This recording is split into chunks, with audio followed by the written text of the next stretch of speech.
जय माता दी भक्तों, नवरात्रि की आपको हार्दिक शुभकामनाएं। आइए सुनते हैं माँ दुर्गा के चतुर्थ स्वरूप माँ कुष्मांडा जी की कथा। सनातन शास्त्रों में निहित है कि चिरकाल में त्रिदेव ने सृष्टि की रचना करने की कल्पना की थी। उस समय समस्त ब्रह्मांड में अंधेरा छाया हुआ था। पूरा ब्रह्मांड स्तब्ध था। इसमें न कोई राग था, न कोई ध्वनि थी, केवल सन्नाटा पसरा हुआ था। उस समय त्रिदेव ने जगत जननी आदि शक्ति माँ दुर्गा से सहायता ली। जगत जननी आदि शक्ति माँ दुर्गा के चतुर्थ दिन माँ कुष्मांडा जी की पूजा की जाती है।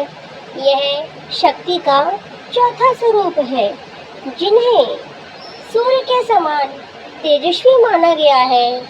माँ के स्वरूप की व्याख्या कुछ इस प्रकार है।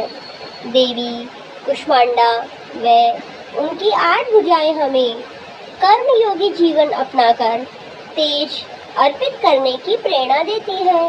उनकी मधुर मुस्कान हमारी जीवनी शक्ति का संबंधन करते हुए हमें हंसते हुए कठिन से कठिन मार्ग पर चलकर सफलता पाने को प्रेरित करती है। भगवती दुर्गा के चौथे स्वरूप का नाम माँ कुष्मांडा है। अपनी मंद हंसी द्वारा अंड अर्थात ब्रह्मांड को उत्पन्न करने के कारण इन्हें कुष्मांडा देवी के नाम से जाना गया है। जब सृष्टि का कोई अस्तित्व ही नहीं था, चारों ओर अंधकार ही अंधकार छाया हुआ था, तब इन्हीं देवी ने अपने ईशत हास्य से ब्रह्मांड की रचना की थी। अतः यही सृष्टि की आदि स्वरूपा आदि शक्ति है। इनकी 8 भुजाएं हैं।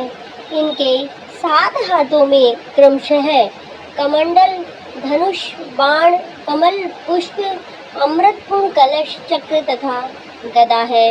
8वें हाथ में सभी सिद्धियों और निधियों को देने वाली जपमाला है। एक पौराणिक कथा के अनुसार कहा जाता है कि जब सृष्टि का अस्तित्व ही नहीं था, तब इन्हीं देवी ने ब्रह्मांड की रचना की थी। ये ही सृष्टि की आदि स्वरूपा आदि शक्ति है। इनका निवास सूर्यमंडल के भीतर के लोक में है। वहाँ निवास कर सकने की क्षमता और शक्ति केवल इन्हीं में है। इनके शरीर की कांति और प्रभावी सूर्य के समान ही प्रकाशित है। माँ कुष्मांडा की उपासना से भक्तों के समस्त रोग शोक मिट जाते हैं। इनकी भक्ति से आयु, यश, बल और आरोग्य की वृद्धि होती है। माँ कुष्मांडा थोड़ी सी सेवा में ही और भक्ति से प्रसन्न होने वाली है। इनका वाहन सिंह है। नवरात्र पूजा के चौथे दिन कुष्मांडा देवी के स्वरूप की ही उपासना हमें करनी चाहिए। इस दिन माँ कुष्मांडा की उपासना से आयु, यश और स्वास्थ्य की वृद्धि होती है। जय माता दी भक्तों, आपको हमारे माँ दुर्गा के चौथे स्वरूप माँ कुष्मांडा देवी की कथा कैसी लगी? अगर आपको हमारी कथा अच्छी लगी हो तो हमारे वीडियो को लाइक करें, शेयर करें और सब्सक्राइब करें। धन्यवाद।